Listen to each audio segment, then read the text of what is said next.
Yes, Prabhu, you are live. Okay, Hare Krishna, welcome everyone. You are tuned into the ISKCON of Silicon Valley live Wednesday telecast. And this is your midweek boost of spiritual energy. It's a Wednesday. My name is Yaśodā-kṛpā Dasa, and I'll be your speaker. I've been assigned this humble service to speak and lead the discussion on the Bhagavad Gita this evening. So thank you for joining us today on Zoom, YouTube, and Facebook. Let's see who is here. I can see Gautam, Manta Siddhi, Ashray Madhav, and I'm sure there are other listeners on the YouTube and Facebook. Great. So for those of you who are new, we are a part of a global family. This is called the International Society for Krishna Consciousness, and the acronym is ISKCON, ISKCON. And we are broadcasting straight from the heart of Mountain View, California, where the Wi-Fi is fast and the lives are even faster. Then somebody who doesn't know this might be asking, what do you guys do? Well, we focus on a wonderful and a powerful path. It's called Bhakti Yoga. Bhakti means love and devotion, and the yoga means the process of connecting. So it's a yoga of love and devotion.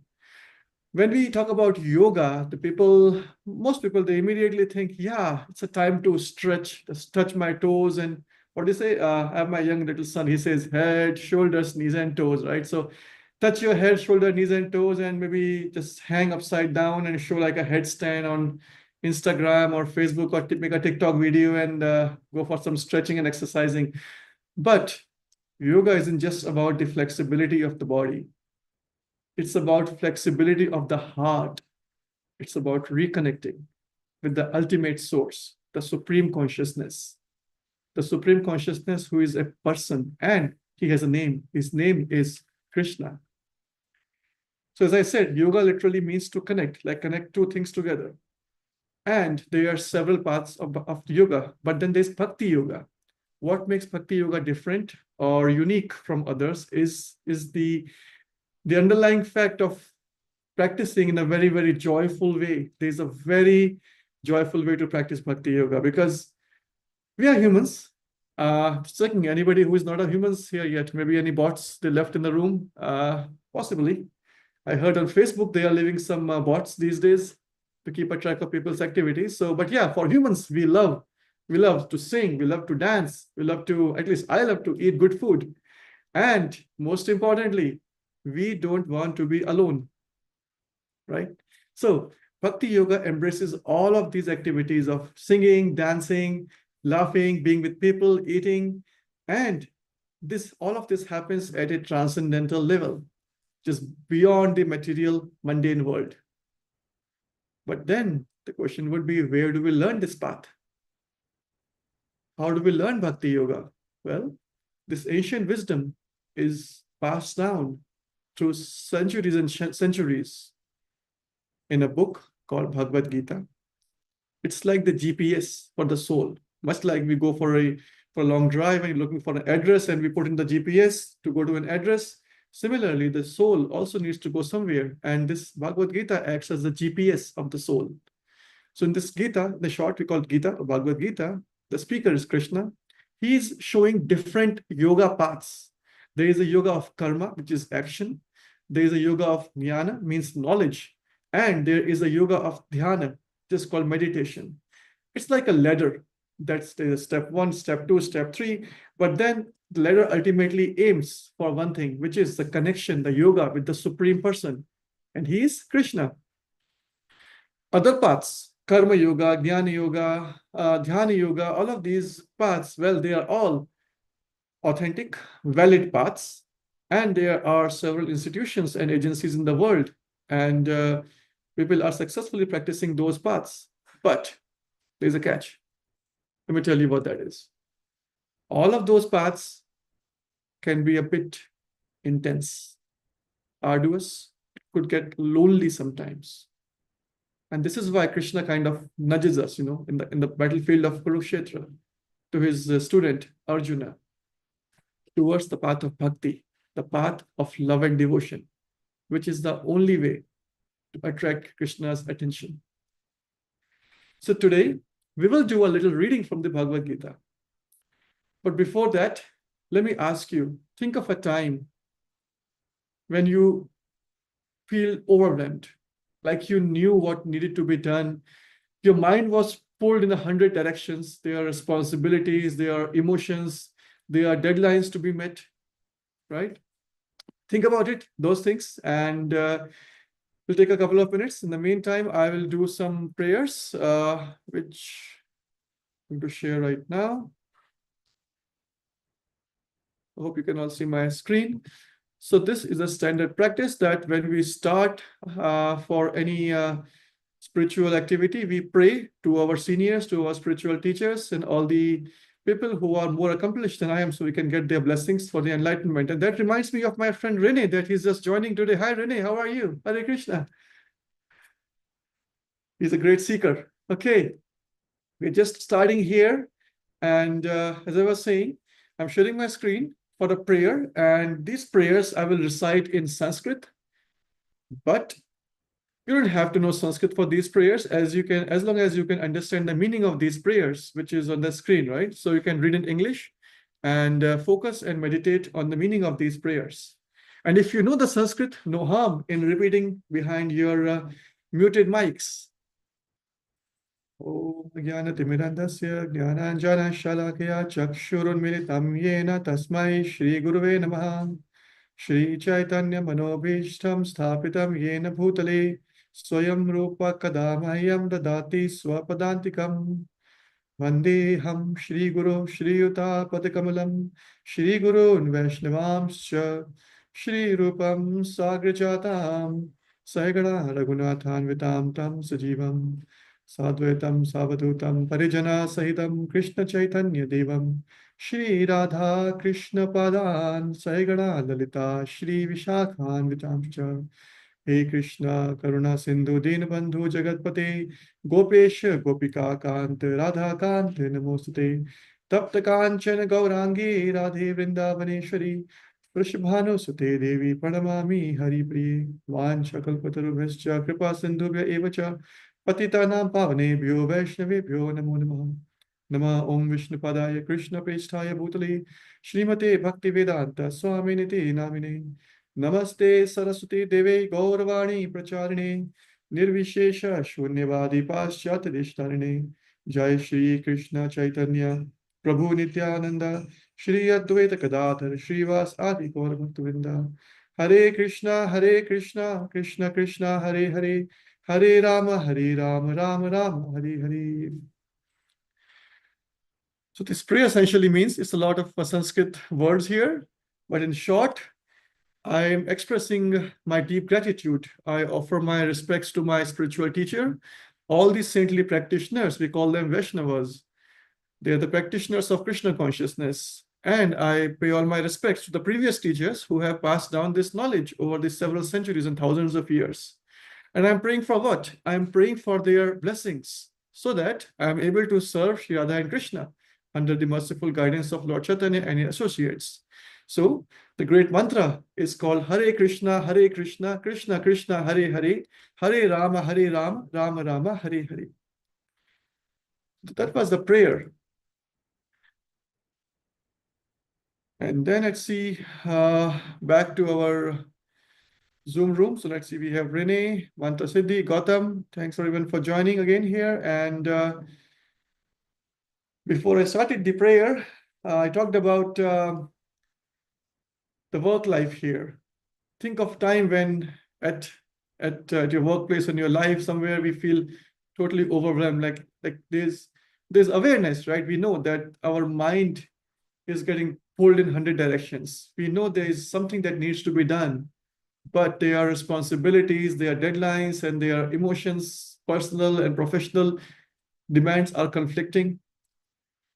So this happened to a lot of people. Believe me, you are not alone. If you feel so, you are not the only person. It has been happening from time immemorial, as long as the humanity existed. Because people have worked and they have personal lives, and then there's work and personal life, people always have some kind of conflict. So it's nothing new. Let me take you to 5,000 years ago, to a story. There's a young man, his name is Arjuna. He's a professional, very much like the people here in the Bay Area or everywhere else that you are listening, except his profession is not like coding or project management. It's a warfare. It's a battlefield. Arjuna, he's a trained warrior. He is armed with weapons and he is armored. He's standing on the battlefield, literally. Any warriors in the room here? I don't know, Renee, are you a warrior? Gautam? I'm not asking about the Golden State Warriors fans. I mean real warriors. we have thousands of warriors in the Bay Area. We have Golden State Warriors, right? Warrior fans. But yeah, Arjuna was a real warrior who was actually standing in the middle of battlefield. So here he is, and he's doing his job to fight. But then something unexpected happens. He looks across the field from left to right, everywhere. And what does he see? He sees not just enemies, but he sees family. On the opposite side, he sees his cousins, his uncles, his respected elders, and his teacher, the one who taught him the art of fighting, the weaponry, the martial arts of archery. All the elderly people, the teacher, everyone is on the other side. His heart sinks. He goes into a depression. He breaks down. He leaves down his weapon. He says, I cannot fight. He questions his role, his duty, his identity, and the very meaning of what he's about to do. He's about to fight against his beloved people. That moment of existential crisis is where the Bhagavad Gita begins. Well, it's a cool story. Might be thinking, what does this have to do with me? I am not fighting a war. I am living in a Silicon Valley. Maybe I'm working in a retail store like Renee, or sitting in my office in Sacramento like Gautam, right? Working in technology industry, maybe raising a family, paying some bills, utility bills, and PG&E, which keeps on increasing exponentially every year, I guess, keeps on increasing year after year. Maybe enjoying a vacation to Hawaii. So why do I need this ancient spiritual wisdom? How is it going to help me? It's like 5,000 years old knowledge. Well, we may not be facing arrows and swords and all those weapons. It's true. But we are in the battle place, which is not much of a warfare, a battlefield, which is not much different from the one 5,000 years ago. Aren't there occasions when we are sometimes torn between decisions? There are conflicting decisions of job relocation, planning a family, maybe raising a child, which school to send the child. At least I am facing those challenges. Maybe not you, all of you, but I'm facing this challenge. Which school to send him, buying a house to live in a good school district. What else? For those who are from different nationalities, immigration. Immigration is a big challenge in the US or everywhere, right, these days. So, and yeah, just yesterday I heard about a new law, which I think the government is debating on. It's called the 5% remittance tax. So basically, if you are legitimately living in this country and you are paying taxes, so they're going to add 5% more tax if you want to send the money to your loved ones outside the US. So basically, if you want to feed your family in India or somewhere, Mexico or somewhere else, you're going to pay 5% more on the tax that you've already paid. So be ready for that if that happens. So many things happening. Isn't this overwhelming? Or maybe I'm the only person, but in reality, if you see, everybody, all of us have some level of crisis. And that is adding a lot. I'm not saying it's the only reason, but it is contributing to a large extent to the mental health. So Arjuna's crisis, this war hero, the warrior Arjuna, his crisis is not just about the war he's about to fight. It's beyond that immediate battlefield, the scene, the drama, the scene has been put together for us to relate to the story. But the story is more than just a war. The story is about the confusion, the anxiety, and the pressure that this person is feeling. Practically all of us are feeling that kind of pressure and anxiety every day. And that's where Krishna, his teacher, he enters as a divine coach. Krishna doesn't give Arjuna just some motivational quote of the day or some kind of a self-help book or some app to do, hey, this is going to help you in your spiritual journey. What Krishna does is he delivers a very, very comprehensive, a soul level reset. He resets the thinking, he resets the psychology, he resets the entire approach of Arjuna, his student. And what is known now is Bhagavad Gita is a guidebook for life, for leadership, for relationships, and for inner peace. The Bhagavad Gita isn't just for the monks and saints. And if you don't know what Bhagavad Gita is, you should know this is how it looks like. Okay, you might see this in blue color paperback edition here or the hardcover, but there is a different color, orange, yellow color, and there are different colors. As long as you are seeing the as it is at the bottom here, as it is, the most important part. This was translated to English word by word by our founder teacher, our Acharya. His name is Srila Prabhupada, who came to the Western world in 1965 to spread this message of Bhagavad Gita, which has been passing down from 5,000 years. So let's see any comments or questions here. So it looks like there is nothing, but looks like there are some audience on the YouTube. So thanks again for joining, and Facebook and YouTube. So I hope you are enjoying the session so far, but more than enjoying, it's finding a purpose. So towards the end, of course, enjoying is no harm, but hopefully we can all go back from here, taking back some enlightenment, right, Renee? Yeah, good. You're the man. Okay, so let's go into what I was talking here. Yeah, the message of Bhagavad Gita. So I just showed you the book, right? It's just for the monks and saints. It's a philosophy, yes, but it's very, very practical, very practically applicable knowledge. How? Because it's for the professionals like all of us. It's for the parents. If you are a parent, it's for you. It's for a thinker. If you are a thinker, if you are a seeker, yes, it is for you. And if you ever dared to look into the mirror, not everybody would do that, I'm telling you. Not everyone has that courage to look into the mirror and ask. But if you have done that ever, looking at yourself and asking that, is there something deeper than just my material existence? This Bhagavad Gita and this message is for you. It teaches us how to act without burning out. It guides us how to lead without getting an ego. It encourages us to connect success with satisfaction, which is a rare combination. People are successful, but they may not have satisfaction, right? And at the end, the Bhagavad Gita, it enlightens us to find clarity in the middle of all the chaos that we are having in this world.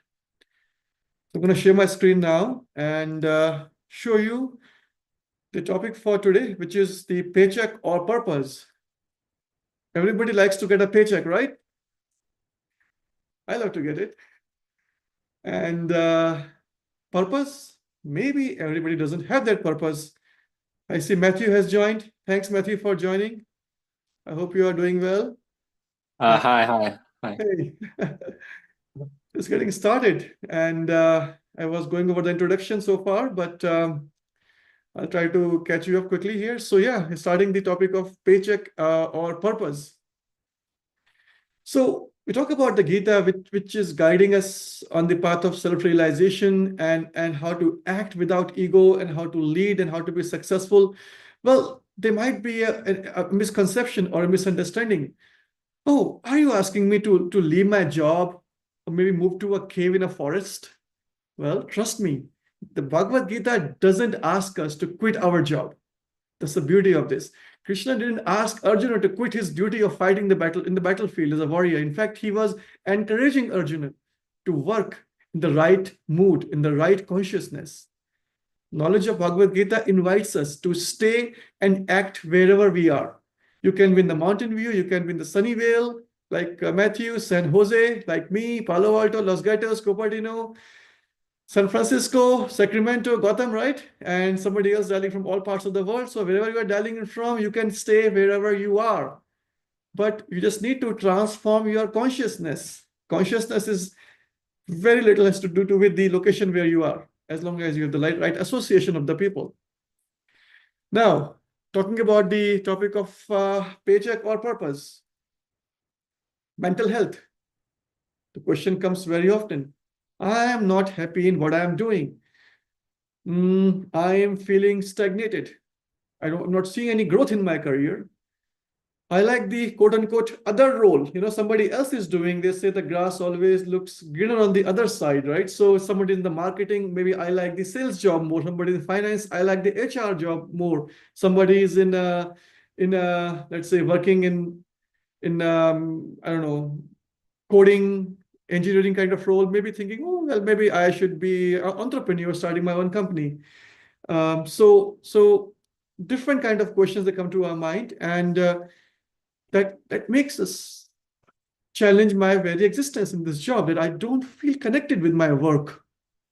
Sometimes I feel that the work environment is toxic. There is workplace politics, there's a bad boss, and all kind of negative vibes around me.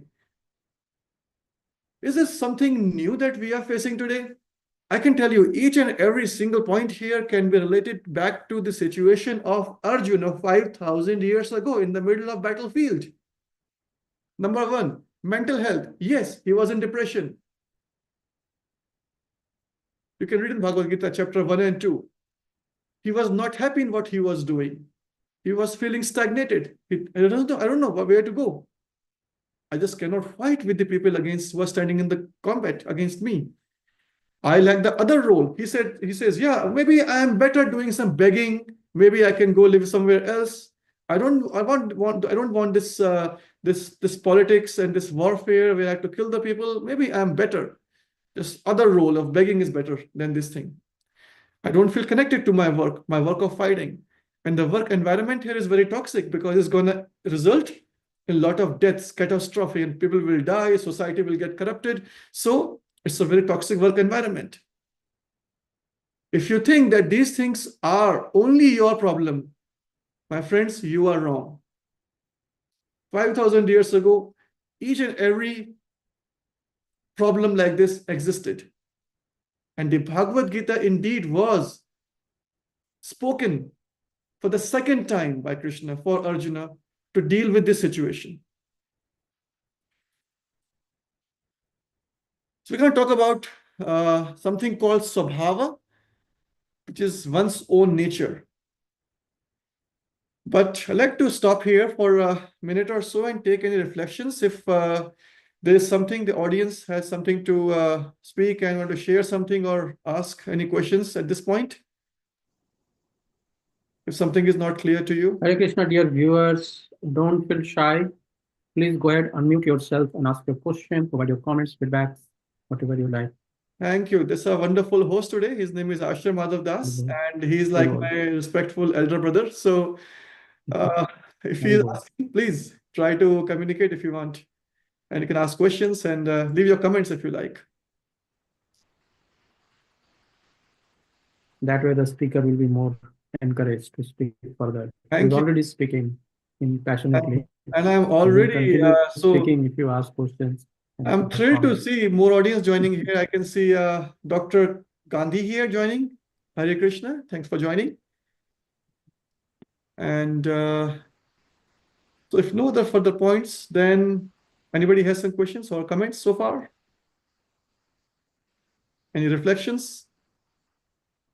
Not, then we can go ahead. And in the meantime, Yaśodā-kṛpā, please do me a favor and keep an eye on Facebook and YouTube, because our audience from there might be leaving some comments or some questions. Okay, so if you think something is relevant and people might get benefited, then please do share here. Okay. Sure, Prabhu. Yeah, there are none at this point. Yeah. Quick story. Okay, so last weekend, 3 days ago, my wife and I, we were cleaning our patio. You know how it is when we clean the patio, like sweeping up, blowing up all the leaves, and shifting the pots of the plants, adding what Miracle Grow, right? and we were working on the plants, and we noticed something that we looked at each other and kind of smiled, right? And we stopped, like, wait, what is this? What was that? Was a so story goes back 3 years ago. We moved into this house where we are living today, and we had planted a small jasmine plant. Jasmine is a very fragrant white flower, and it's a climber. It's kind of a climbs, where it gets support. So we planted it by our front entrance, hoping that we will get some flowers and we can use the flowers for our offering to Krishna. But then back then, 3 years ago, it was just a maybe this much size. Maybe you can count the leaves on your maybe like fingertips, like maybe 20, 30, 40, 50 leaves, maybe, you can just count. And just a stem, but lots of hope. My wife and I, we had lots of hope. Now, 3 years later, that hope has now actually bloomed into a big, giant, bushy climber, practically taking over our entire entrance area. It's like as if the jasmine plant owns the entire place, telling me like, you guys kick out, get out of here, kick me out. I belong to this place. So we decided to clean it up because it's growing so badly. The plant had just wrapped itself so tightly around everything it could find, like wooden posts, the beams, the fence. There are some rose bushes around. It was like on a mission to wrap around everything it could find. It took me like more than an hour to just chop, chop, chop, cut it everywhere. It was thriving, yes, strong. It's fragrant, but determined at the same time because it was on a mission to grow, grow, grow. Now, we were watching the plant, how it grew up in the past 3 years, and a thought came to my mind. How did the jasmine plant know how to climb? It doesn't have a Google Maps or some GPS navigation to tell where to go, left or right. There is no AI, there is no ChatGPT or Gemini telling the intelligence to the jasmine plant where to grow. There is no training videos from influencers on the YouTube. There was no self-help books. There's no instruction manual. Nothing. The jasmine plant still reaches out. It grasps everything it gets, adapts to it. It keeps on growing, growing, and growing. And that's when I was remembering something very beautiful I learned from the Bhagavad Gita and the ancient Vedic wisdom. Jasmine plant has a very active ingredient, and that active ingredient is called consciousness. That consciousness is the same in every animal, insect, every living creature, plant, humans, all the species of life. Yes, if you didn't know that, now it's the time to know. The plants are conscious. Agree, their consciousness is not as pronounced as ours. Maybe they don't debate on politics. Maybe they don't argue on the valuation of startups. Maybe the plants do not scroll the Netflix for the next season of what they have: Bridgerton, Outlander, 4 seasons, The Walking Dead. I don't know what else on Facebook or Netflix. Anybody knows more?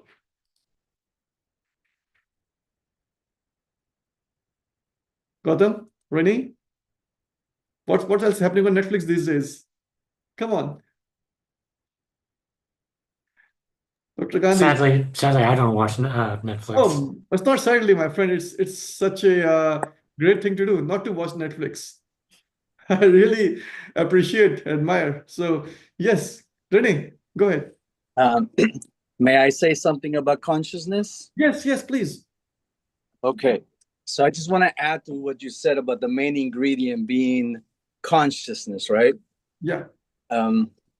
Another example or analogy that we can use is that very same thing that we're breathing is consciousness. Mhm. The space between me and this screen and all of you beautiful people is consciousness.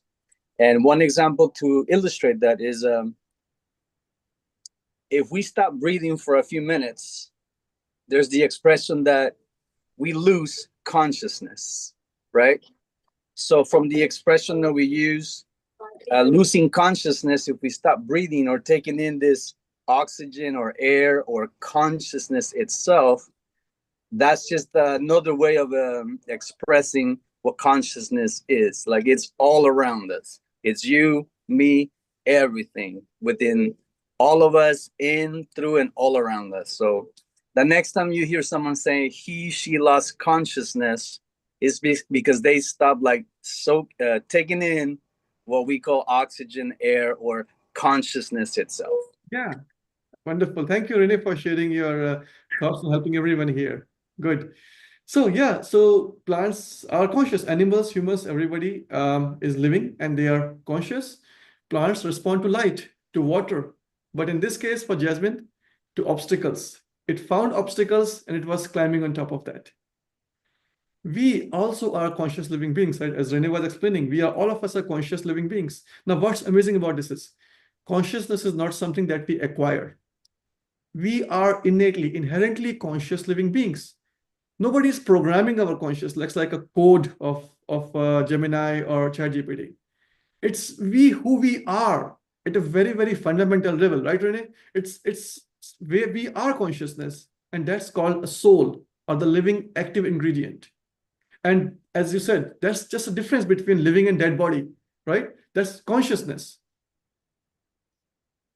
The living and dead body is same. Dr. Gandhi, I guess you are a medical professional.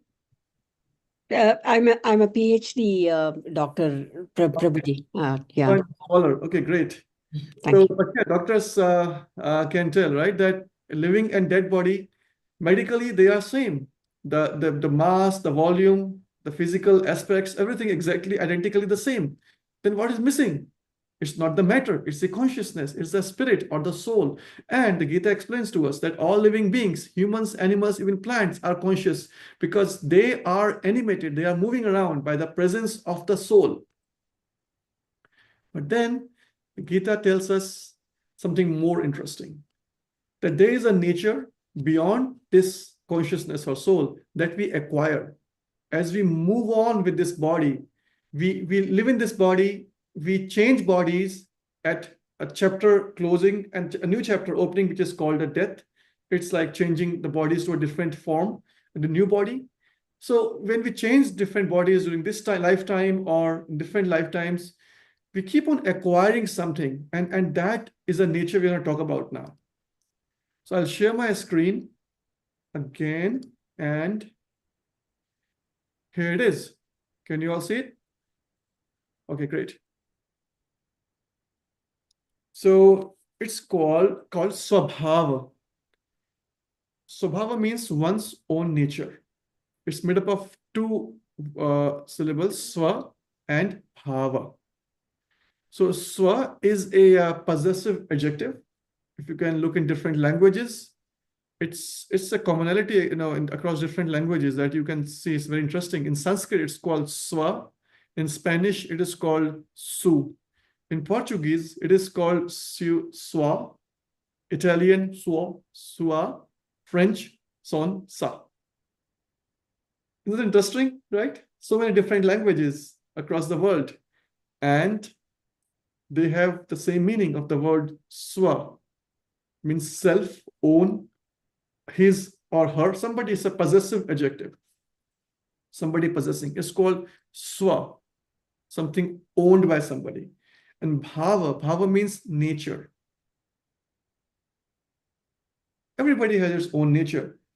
Think of animals who have a certain nature. For instance, dove. Doves, like white ones, they are a symbol of, can anyone tell? The doves are a symbol of? Peace. Thank you, Dr. Gandhi, peace, right? So dove has a peaceful nature. Lion is a symbol of?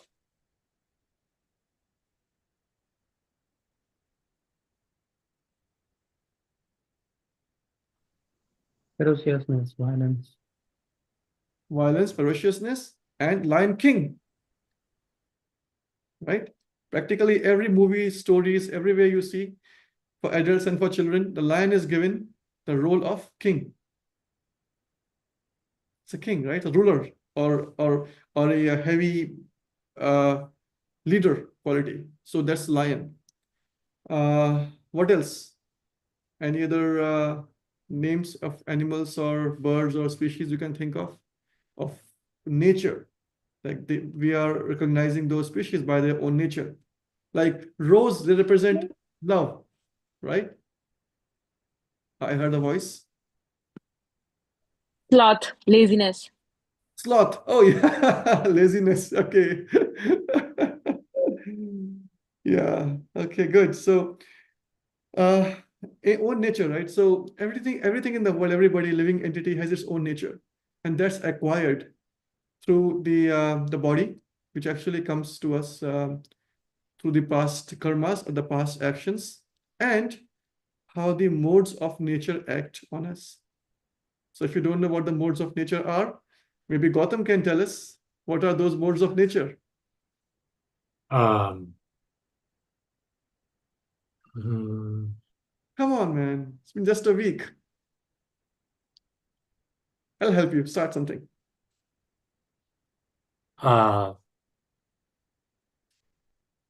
like I guess Okay, how many modes of nature are there? Let's start from there. How many of them? 3. Great, thank you. 3 modes of nature. Now, what are the categories?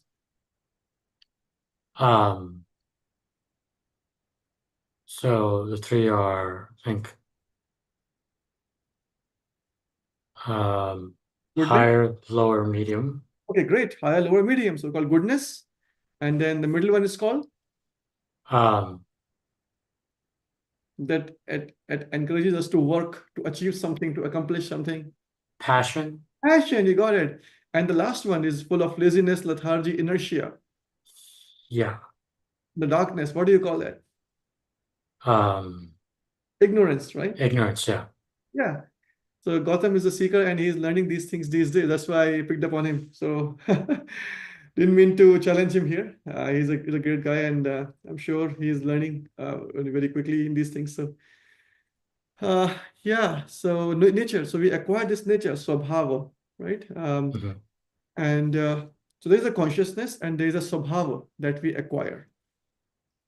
Now Krishna talks about this word swabhava multiple times in the Gita. Multiple times. I think last time I counted was around 10 times, he says. There are 18 chapters in the Gita, 700 verses. And in the 18 chapters, he talks about this word swabhava 10 times. And out of 10 times, interestingly, 7 times, 70%, he's mentioning it towards the very end in the concluding last 18 chapter. So what if something is discussed and spoken towards the very, very end of a communication or a conversation? What does it represent? Any guesses?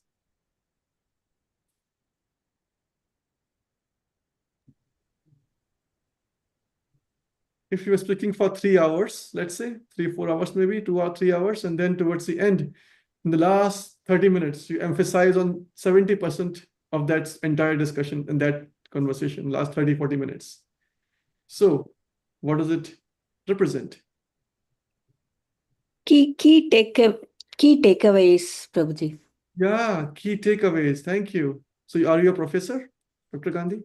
No, Prabhuji, I work as a CTO and distinguished engineer in IBM, in IT industry. You are a professional. So PhDs can go, so doctors can be on scholarly side of researching and teaching, and others could be in professional world, which you are. And of course, they are medical healthcare professionals. Okay, great. You are a scientist working in engineering. Great, good. Maybe what I'm going to speak now might be of interest to you. So this is very, very professional now. So Krishna talks about something called swabhava, or somebody's swabhava, somebody's own nature, or somebody has acquired that nature.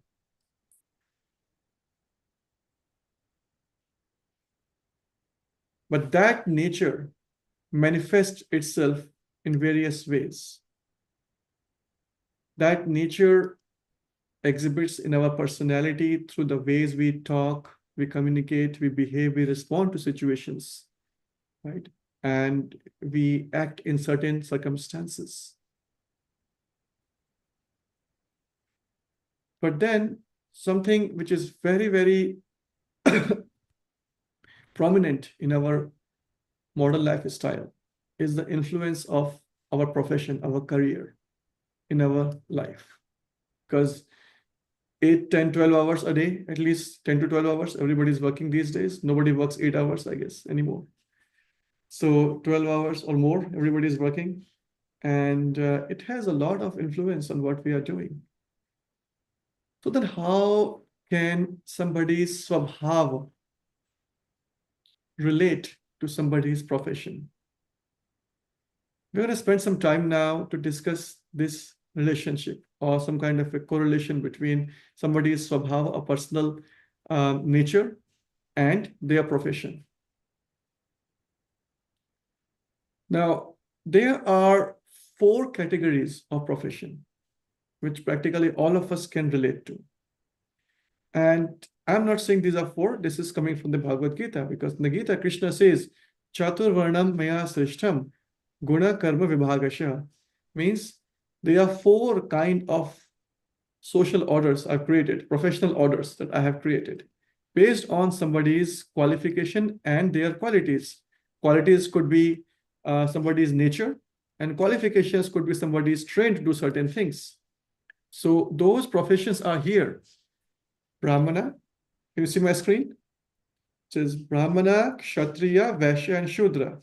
Brahmana is one profession that involves people who have a peaceful nature.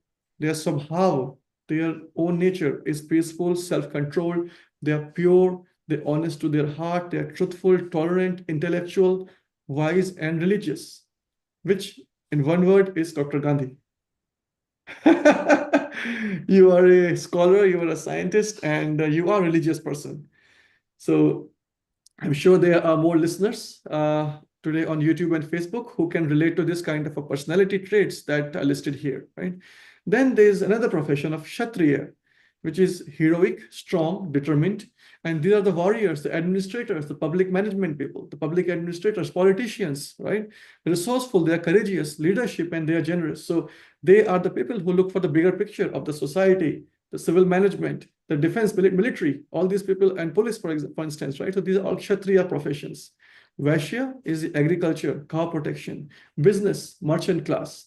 So people who are working in the commercial merchant kind of business, in the business industry, in the retail store, or who own the companies, the founders, startup founders, right? These days, we have people who are very interested in a lot of, they call series startup founders. They found one company after another company, and they are not satisfied with one company because their nature is not to manage a company. Their nature, by nature, they just want to establish a new company because they are so entrepreneurial, right?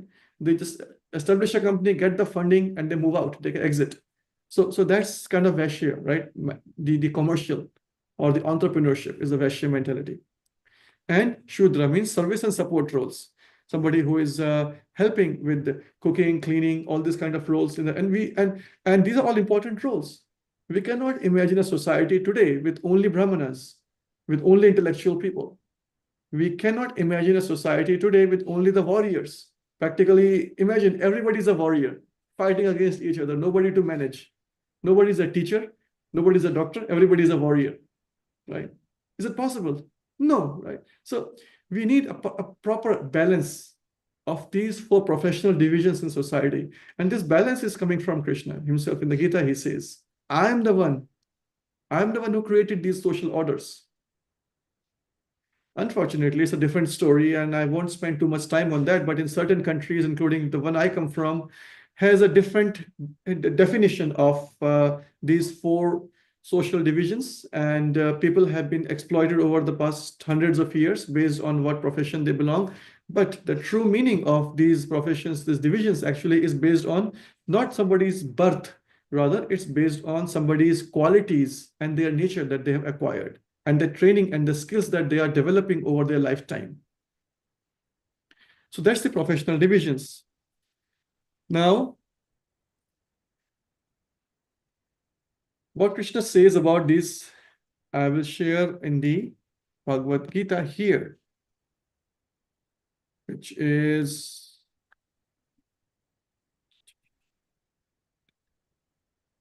okay. And I will need one of the volunteers to please read what I'm going to share. Who wants to read?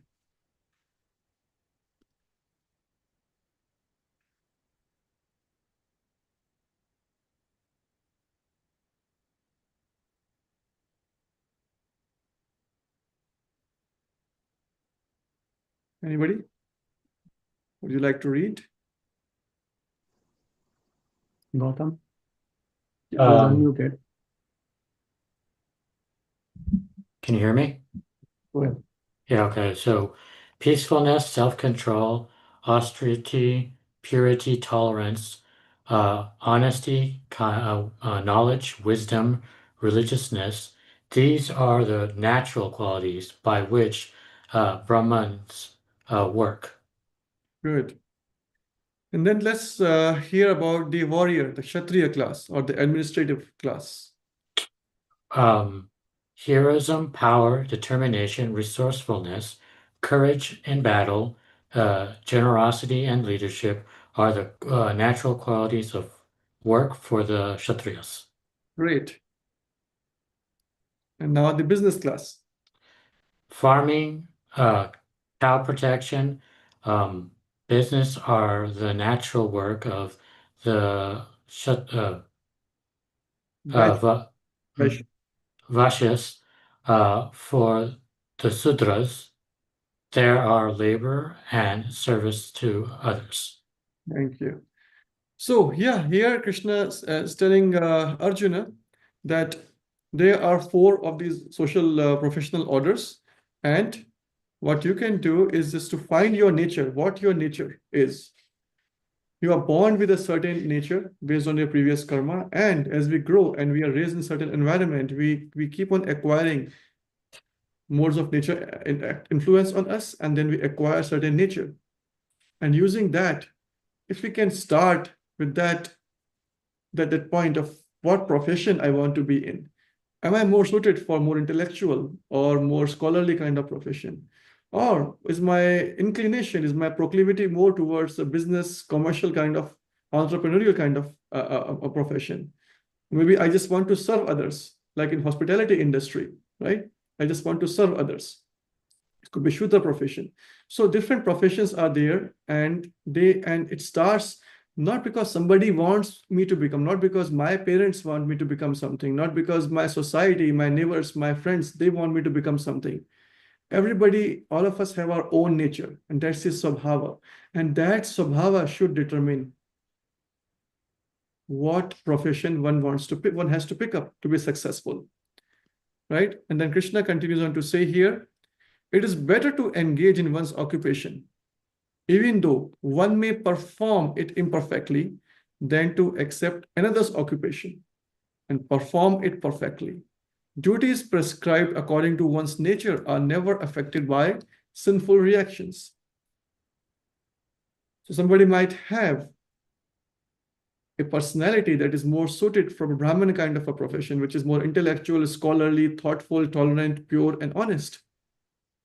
But if that person is pushing to make more and more money and wants to really become a businessman and say, hey, I'm seeing my other friends or somebody else in my neighborhood has a lot of money. Maybe I should try that kind of a business in my life. Maybe I'll become rich. Here Krishna says that even though you are not rich, you are performing your own occupation imperfectly. It's better to keep engaging in your own personality than to accept somebody else's occupation. Because if you do so, that's going to be a recipe for failure. If I'm trying to find somebody else's grass on the other side greener, and I'm hoping that it's going to help me, maybe it's not true for me. But if you are acting on your own nature, your own personality type, you will never be affected by sinful reactions. So let's read on the little purport by our founder Acharya Srila Prabhupada. Okay. One's occupational duty is prescribed in the Bhagavad Gita.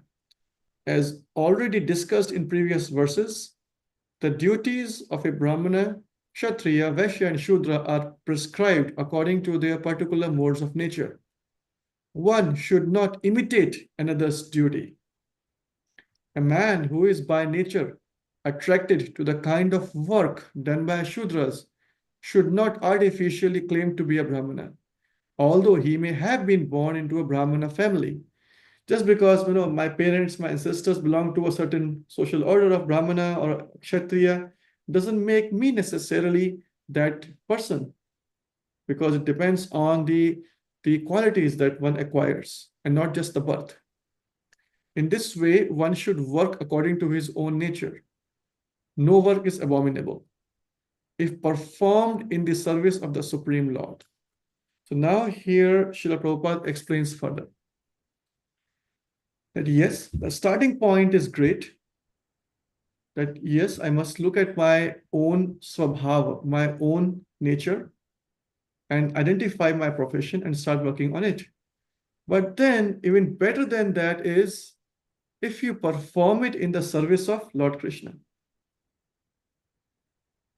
No work is abominable. Somebody might think that, oh, I am working as a, let's say, a janitor, or somebody working in a cleaning or a housemaid kind of a profession.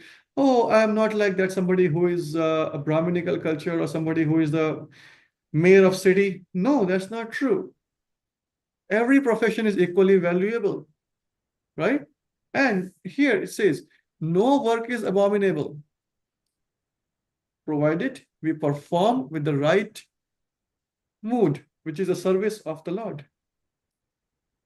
No work is big or small. The occupational duty of a Brahmana is certainly in the mode of goodness. But if a person is not by nature in the mode of goodness, he should not imitate the occupational duty of a Brahmana. Yeah, interesting point. So it says, it warns us against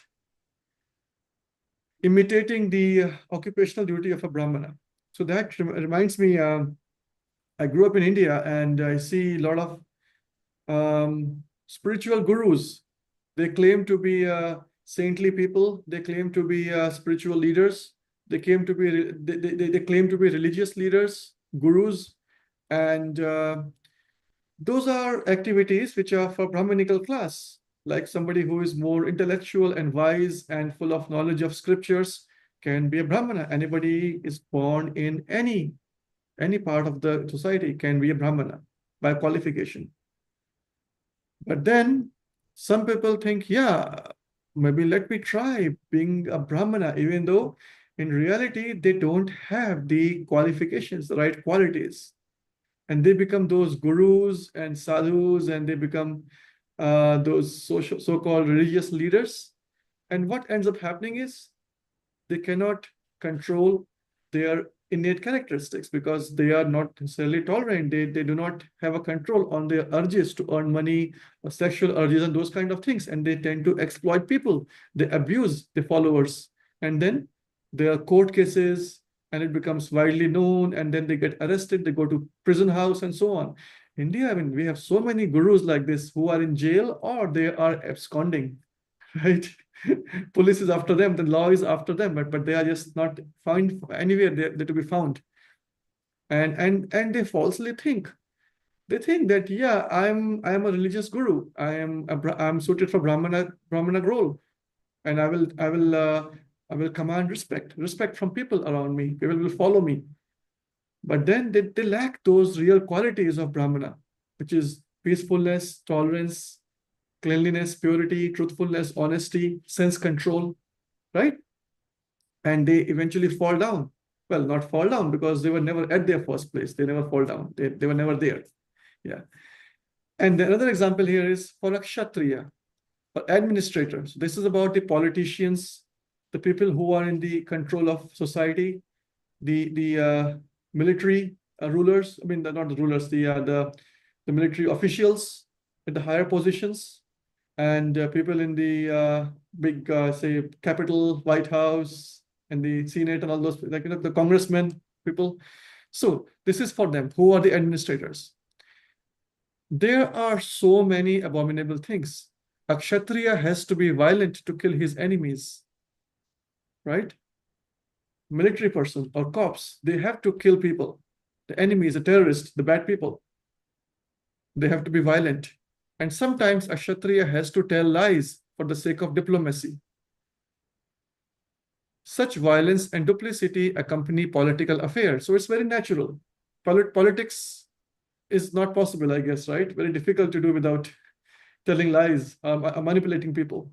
So, but a Kshatriya is not supposed to give up his occupational duty and try to perform the duties of a Brahmana. So if a Kshatriya thinks of somebody whose personality is designed in a certain way, that he is politically motivated, or not politically motivated, I think the right way to say is he's politically inclined, right? He's politically inclined. I'm sure, Gautam, you are living in Sacramento, working with the state of California. So I'm sure you see a lot of people who are in political affairs, right? Correct. If somebody is violent in the line of their duty, like a soldier goes in the front battlefield and then he kills the bad guys there, he's awarded, he's given a reward when he comes back. Mhm. Because he's doing his duty, right? So Right. it's not abominable work for him, even though it appears like that, right? So it's a part of his duty. So, but if these people think that they can become if having a personality like this can make me a Brahmana or a intellectual, wise, leader, scholarly person, maybe they have to rethink. That could not be a right direction they are aiming towards. I'll give you an example, and if you are aware of the international politics, then you might be able to relate to some people, to some names, but I'm not going to call any names. But let's say there is a country and that country has a prime minister. And prime minister of that country holds a very, very, it's the helm of affairs kind of a position, very much like the president of the United States, right? So in that country, president is just a kind of honorary position, but the real work is done by the prime minister. So he or she is a number one. He has all the great qualities of the prime minister or the president. Next comes the next generation, his daughter. And the daughter actually happens to be a very, very strong leader. She is a very, very influential leader. She's liked by the public. She does great reformative activities, and she's a great political activist, and she's leading the people in the country in the right direction. So she is somebody who deserves to be the prime minister by her qualities, right? And then comes the third generation, the next person, who actually also is a very, very capable leader. And he also rises to the ranks of prime minister or the president. Well, the birth has something to do because they have some political connections and all, but mostly it's because of the qualities these people are carrying. So there's a person, his daughter, and her son. So three generations are very, very capable and very, very strong leaders of a country. They have demonstrated their contributions. No doubts on that, absolutely. They have led the countries through wars, they have led the country through the famines, they have led the country through political crisis, and they have come out successful. But then the fourth generation, the next generation son, probably he doesn't have those qualities. But he's still aspiring to be in that position where his father or grandmother or great-grandfather and all those people, they were there. And he's not understanding that I don't have those qualities. Maybe the people who had those qualities back in the 60s, 70s, 80s, 90s, they were the ones, right? Dr. Gandhi, I guess you know. But the latest generation, the current generation person needs to develop and demonstrate those qualities before he or she is awarded or considered a fit for a certain position. Not because you were born in a family of public administrators. So just being born in certain family doesn't limit us. And by being born in a certain family doesn't give us any birthright either. It's all because of one's nature, the personality that one develops over the course of time, working under the modes of nature. But then it doesn't end there, because there is something higher than that. We are doing good in our profession. I found the best profession. I found the best occupation that I'm supposed to do. Great, life is running fine. But then one should act to satisfy the Supreme Lord. Now that's the point here. Arjuna, the protagonist of this story, this Bhagavad Gita, he is a warrior by birth. He was born in a Kshatriya family. He was raised, he was given the right education in that environment. He was trained on the martial arts, in weaponry, archery, all of these weapons he was trained. So he was born and raised like a warrior. Anybody seen the movie 300? They show like the Spartans, right? Like Sparta, and they show the children, the fight right from their birth, like 2, 3, 4-year-old, they are sent to fight the wolves. Isn't that like, remember the scene, right? So that's how the Spartans were. Certain people are born and raised with those qualities. Now, Arjuna was one of those people who was raised with those best characteristics to fit in a certain role of a leader. But that's where the problem came. When he was in the battlefield, his heart started melting when he saw the opposite party, which had his uncle, cousins, relatives, his teacher on the other side, right? So now he was showing compassion. He was showing kindness, mercy, and he was forgetting all the unjustly activities that were done against him.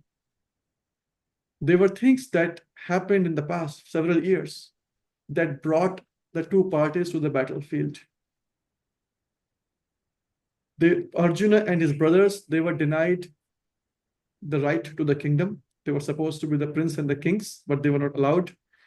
Their wife was publicly humiliated by attempting to disrobe her. They were sent to the forest on exile. They were given poison. They were, okay, Rene is saying something. I have to.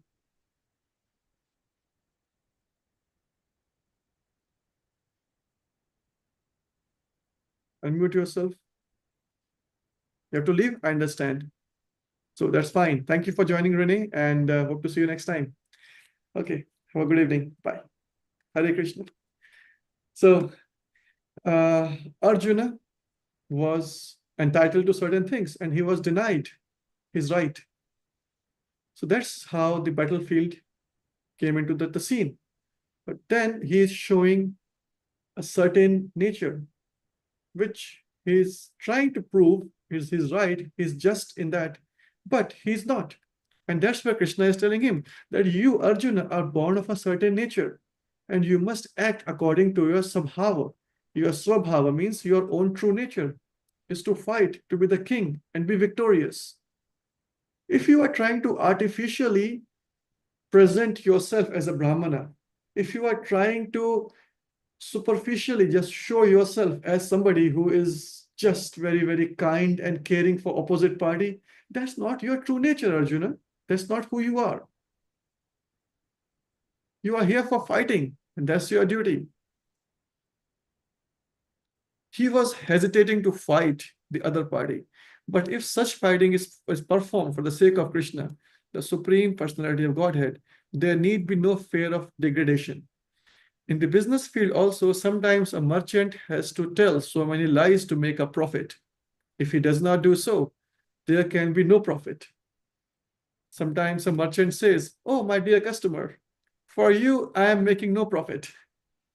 But one should know that without profit, the merchant cannot exist. Therefore, it should be taken as a simple lie if a merchant says that he is not making a profit. Okay.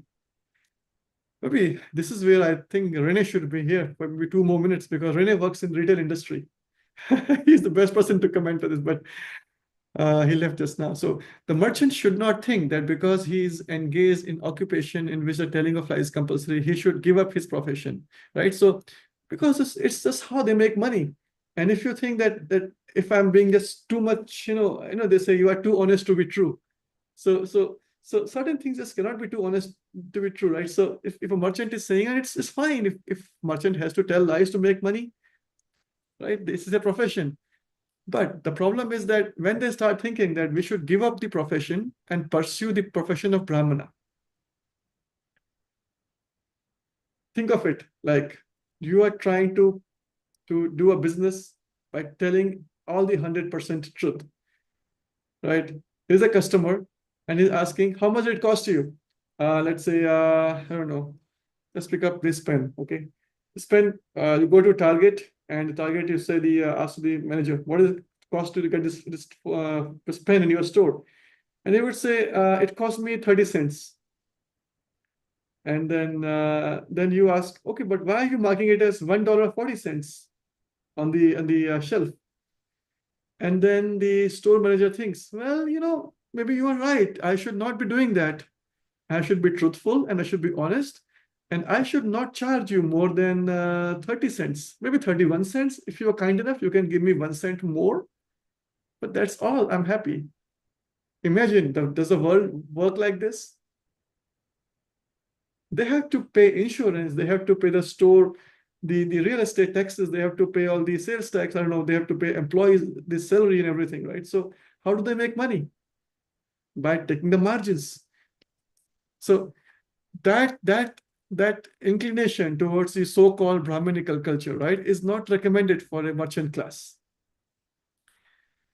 Whether one is a Kshatriya, a Vaishya, or a Shudra doesn't matter. If he serves by his work. Now here comes the essence or the key takeaway to today's session. Whichever profession we are, Kshatriya, Vaishya, Shudra, doesn't matter. If he serves by his work the Supreme Personality of Godhead, it does not matter. We don't need to take pride and be unnecessarily arrogant in certain areas if I'm working as a Kshatriya or a Brahmana, nor we need to feel anything bad about if I'm working as a janitor or a cleaner anywhere.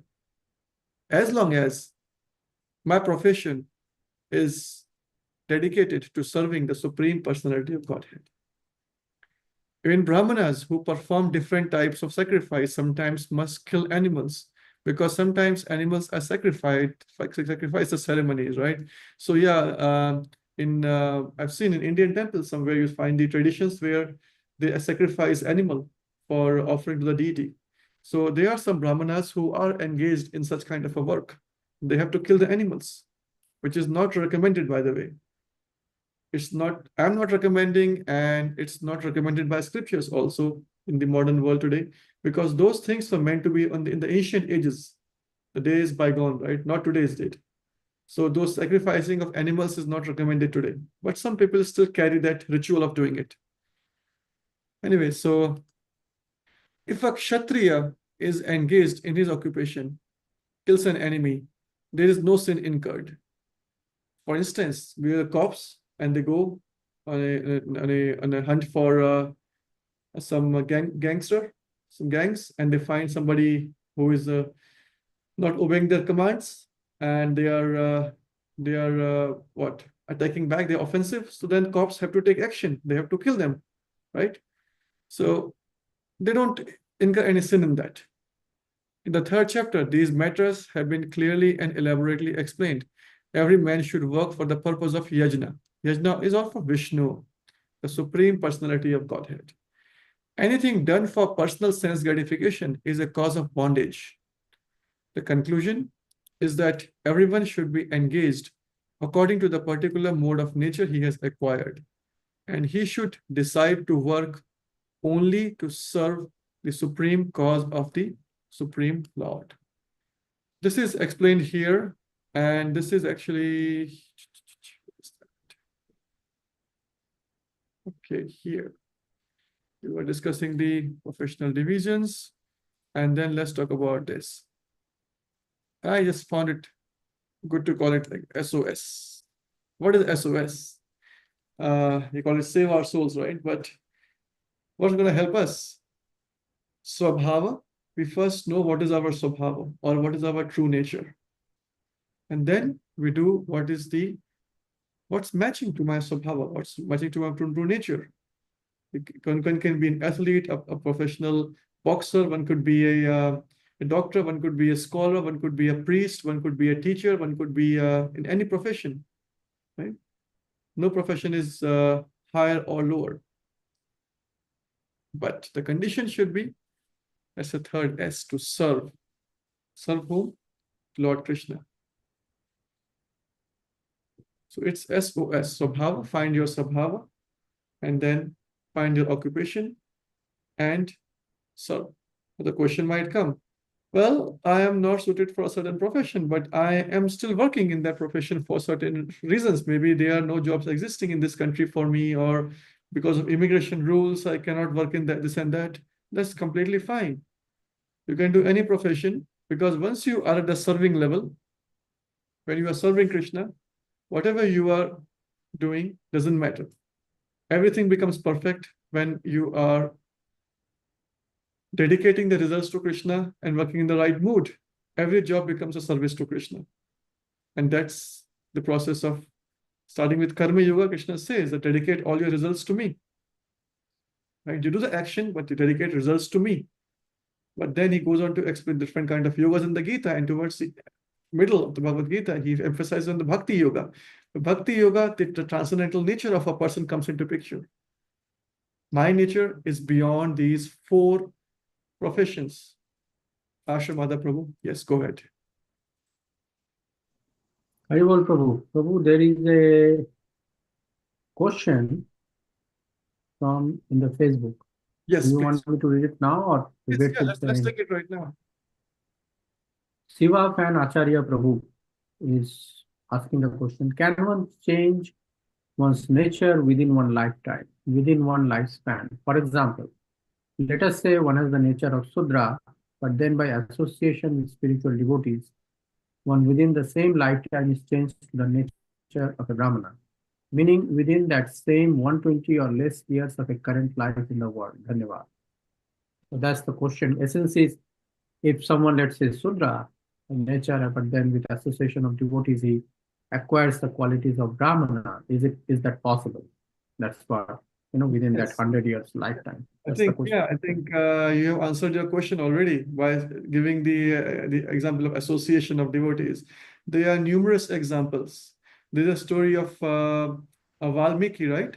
Who was a Valmiki, yes. robber, right? He used to dacoit kind Right. of would rob people. There's a story of Ajamila, right? And Ajamila, yes. and then in the modern context, there is a story of 500 years ago, Haridas Thakur. He was born in a Muslim family, and he became a topmost devotee, the topmost Harinam Acharya, right? Yeah. And then in the modern, very, very modern world today, Srila Prabhupada, he came to the Western world. And when he saw the people in the, he was living in the Bowery, in the lanes of New York, 26th 2nd Avenue, and all those places in the New York, which are considered unsafe and probably lowly in certain, by certain definitions, you might call them. People are just on LSD, high on drugs, and not wearing enough clothes, and just lying around the streets and defecating everywhere, right? But he was preaching there, and there are people who actually got transformed completely, and they in fact became the leaders and real brahmanas in the world, who are running the International Society for Krishna Consciousness today. Because of their contributions, we are here today. So there are numerous stories of Haridas Thakur, there's story of Valmiki, there's story of Ajamila, so many people where people actually were in different state of life, but then the same can go opposite too. Somebody in a different one profession, which is good, but could be, let's say, Ajamila. He, because of bad association and seeing some certain bad things around, he deteriorated himself to a lower position, but then he again came back. So these ups and downs can always happen in one lifetime. I hope that answers the question. But then the condition is that am I using my occupation, my swabhava and my swadharma, my own occupation, in serving the Supreme Lord? And in what way? If I am best in class in my profession, if I'm not serving the Supreme Lord, then my profession is a complete waste of time. It's called Dharma Sunishtitha Pumsan Vishwaksena Kathasuya Notpad Yadiratim Shama Eva Hi Kevalam. If you don't have the attraction, the affinity for hearing the names, the stories, pastimes, and chanting the holy name of Lord Krishna, whatever in the world you are doing is just a waste of time. Shrama Eva Hi Kevalam. It is simply a waste of time. But regardless of whatever profession I'm doing, but if I am dedicating my profession and my life towards bhakti of Krishna, then that becomes the topmost profession. Because I am not attached to my profession. I'm having a higher purpose in life. I have a higher motivation in my life to do. When I get up in the morning, I have things to look at. When I get up in the morning, instead of a mundane newspaper or scrolling the screen of your phone, right? I have certain things. I get up in the morning to chant the holy name, Hare Krishna, Krishna Krishna, Hare Hare, Hare Ram, Ram Ram, Hare Hare.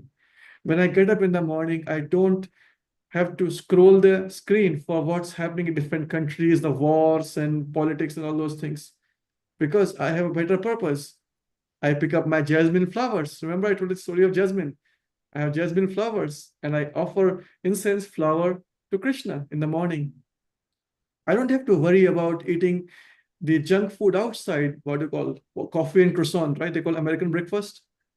So we don't have to worry about drinking coffee and croissant in the morning. We have to just simply offer good food like yogurt, fruits, oatmeal, nice food stuff to Krishna. And we can get that bhakti in our life simply by offering small food stuff in the morning. So when we get up in the morning, we have a purpose to look at Krishna's beautiful smiling face, the picture of Krishna or a deity form, or we chant Hare Krishna mantra. And that's how the bhakti, the devotee life that starts in the morning. Isn't that beautiful? And then whatever profession you are doing just takes a back seat. So going back to the questions, what can I do for my mental health? How can I be happy in what I'm doing because I'm not happy in what I'm doing? And how can I feel more progressive because I'm feeling stagnated? What's the other role which is better than mine, or I don't feel connected to my work? All the toxicity of the work environment just goes away and takes a back seat. It was 5,000 years ago, believe me, it's going to stay here. It's not going anywhere. So please stop complaining about the toxic work culture because yours is not the only one.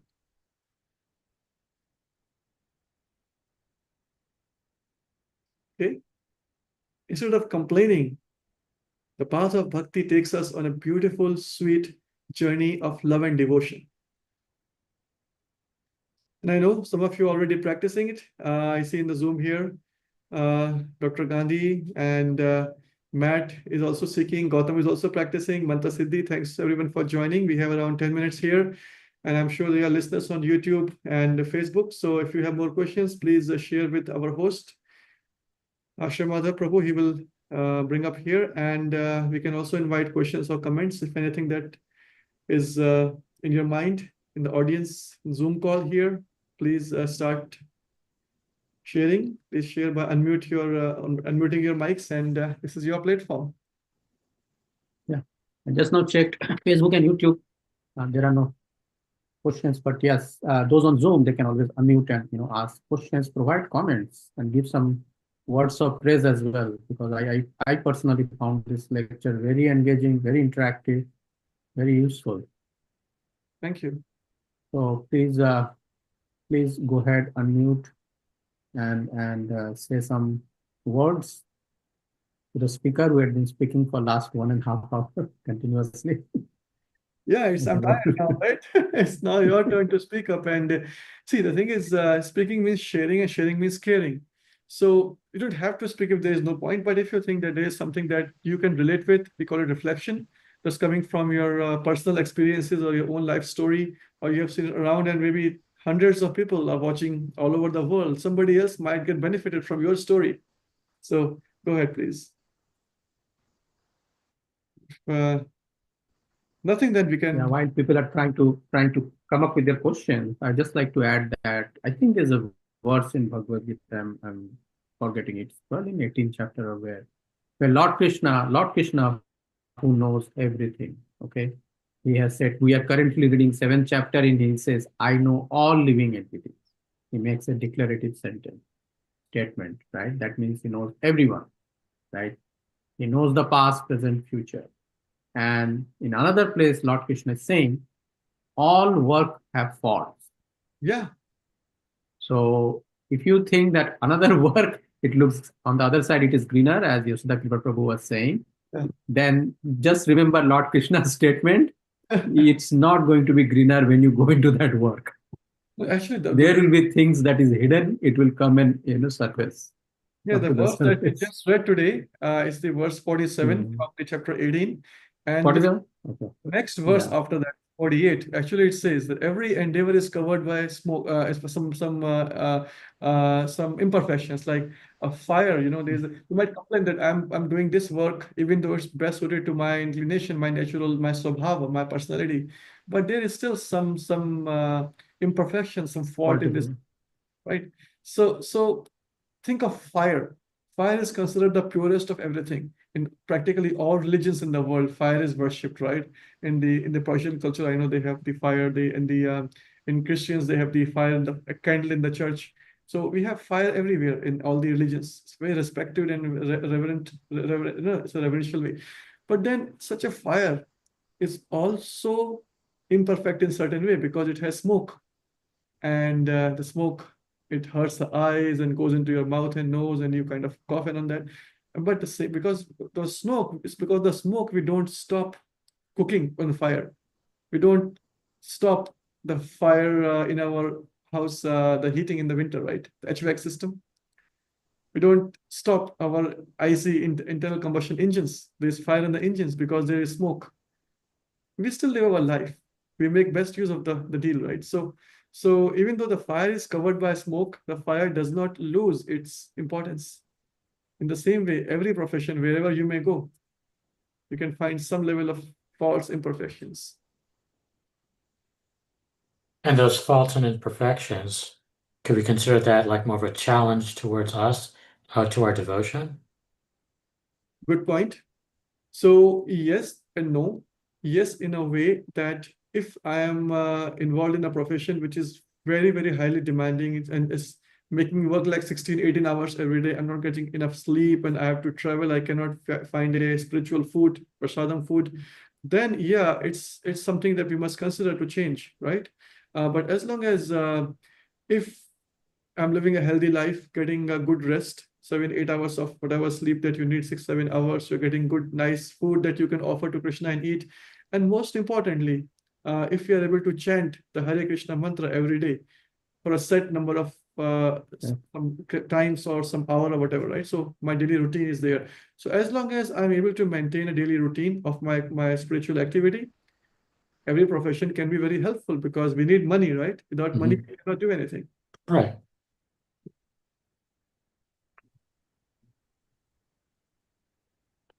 Excellent, Yes.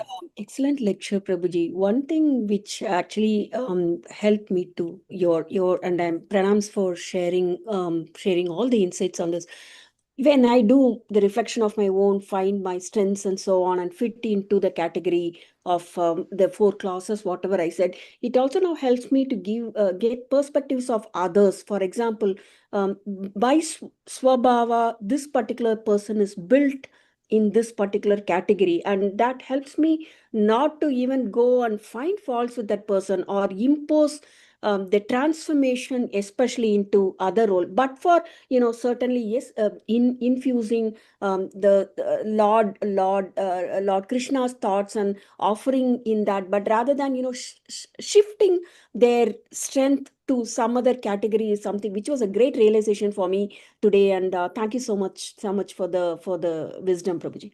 Thank you for adding the context from your professional world. And I'd like to just add a couple of more comments to that just like we see the world around, we have primary colors, red, yellow, and blue, right? So, and the entire spectrum of colors is a combination of 2 or more colors like this. So the same way, personalities are never unique in the way that they are always Brahmana or always Kshatriya, right? You'll always very rarely you will find somebody very, very unique to a very one profession or one class of the qualities here, or swabhava.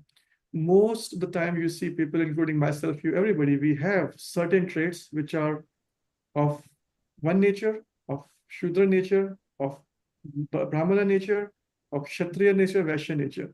We all have certain natures. For example, scholars, or let's say in your case, right? You are when you were doing a PhD, right? So PhD is considered like the top, like of the best in class of all the education one can receive today.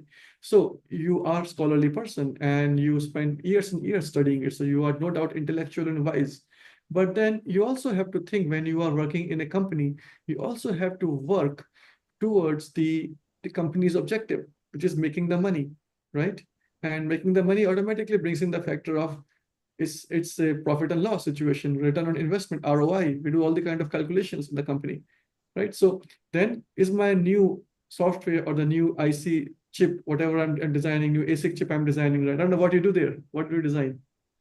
Yeah. I am in the AI, Prabhuji. Okay, yeah, okay. So that's you are LLMs, large language models, and all the designing a new machine learning model, and then how much resources are involved and how much return I'm going to get. It's all mathematical modeling of that, right? So you need business sense.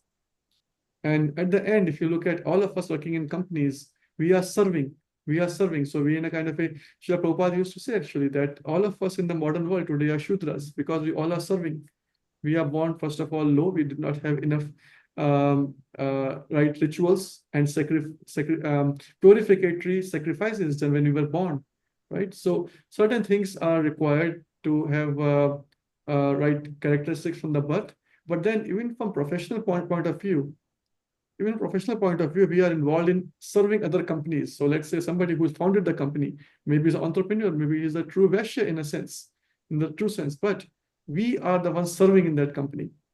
I'm doing my work, I'm getting my salary. So it's a Shudra nature of job.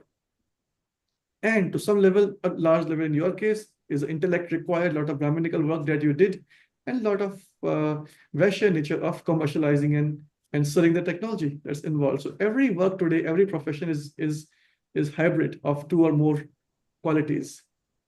Ashamada Prabhu, any thoughts on that? No, yeah, that is great. Actually, I remember Hanuman Prasaka Swami once came and he said, you guys on doing the software engineering and all those roles, but they're working for others. So I will actually call you Brahminical Sudras. So he gave a title to people that you are Brahminical Sudras, basically. You're Brahmin, like, the brain power, intellectual and all that you're doing, but then you're actually Sudras, serving, someone to make profit. Yeah. I remember that quote by Hanuman Prasaka Swami. Yeah. Thank you for sharing. That's very enlightening. And if we end the session today, I'd like to leave you with one thought. These are all professional social orders based on the Guna Karma, the qualities and the profession one is doing. Guna Karma, Krishna says, Guna Karma Vibhagasya. I have classified or divided in 4 categories based on the qualities and the work they are doing. But all of this stays on the material level. In the path of bhakti, we go beyond the material concept of life. And we go towards doing the pure, selfless service out of love for Lord Krishna. So the service for Lord Krishna. Real Swabhava, the Swabhava of the soul. Exactly. So just like the water is fluid and a salt is salty and a sugar is sweet, the consciousness of the soul, which is the same in the jasmine plant, which is the same in every animal we talked about today, including sloth and including me. The consciousness, the true nature, is to be a part of Krishna. Krishna says, Mame Vasho Jiva Loke, Jiva Bhuta Sanatana, Mama Shashtani, Manasashtani Indriyani, Pragatisthani Kachati. So he says that all of these souls in the world, all of us, we are Mame Vansha. We are all his ansha. We are his part and parcels. small fragmental parts. We are struggling. Mana shasthani indriyani prakriti sthani karshati. They are senses, 6 senses, including the mind. We are suffering in that. We are struggling. So if you have to get out of the struggle, then Bhagavad Gita and the path of bhakti recommends all of us to do a few things. And they are very simple, like A, B, C, D, and E, which I always like to say. A is for association of like-minded people, of the devotees and the practitioners of Krishna consciousness. B is for reading books, like what we read today, Bhagavad Gita and Srimad Bhagavatam. C is for chanting the Hare Krishna mantra, Hare Krishna, Krishna Krishna, Hare Hare, Hare Ram, Ram Ram. We can chant this mantra at our own convenience, sitting silently, or we can also chant in a group setting with dancing and musical instruments. Chanting essentially has the same effect. D is for diet, which is the food which is first offered to Krishna. And E is for engagement, which all of you are doing today, right? For the past hour and a half, you are so much deeply engaged in listening. So please keep up your enthusiasm, energy, and engagement, and that will complete our A, B, C, D, and E. Thank you. I'd like to thank all of you for your kind attention today and making this a successful session. I hope the audience on the YouTube and Facebook who are unable to participate are getting some benefit by listening and watching to this live telecast. Thank you, our host, His Grace Ashram Madhav Prabhu, for the Zoom broadcast all over the world today. And my heartfelt thanks to my spiritual teacher and all the authorities at the ISKCON of Silicon Valley, with whose permission and approvals I am being given the service to speak and lead the talk for today. Thank you so much, everyone. And I hope to see you again. Stay connected with ISKCON of Silicon Valley. Hare Krishna. Hare Krishna. वाञ्छाकल्पतरुभ्यश्च कृपासिन्धुभ्यः एव च पतितानां पावनेभ्यो वैष्णवेभ्यो नमो नमः। यशोदा-कृपा प्रभु की जय, श्रील प्रभुपाद की जय, गौर भक्तवृंद की जय। Hare Jai. Thank you, our devotees, for taking time from your busy lives and joining this session on the Wednesday online session in the middle of the week. We do have classes on Saturday morning in the ISKCON of Silicon Valley at Mountain View, 1965 Latham Street, Mountain View. And on Sunday evening, we call it Sunday Feast. Those are in the temples and online as well. And we'll meet again with the online only class next Wednesday. Hare Bol. Hare Krishna. Hare Bol. Close the session.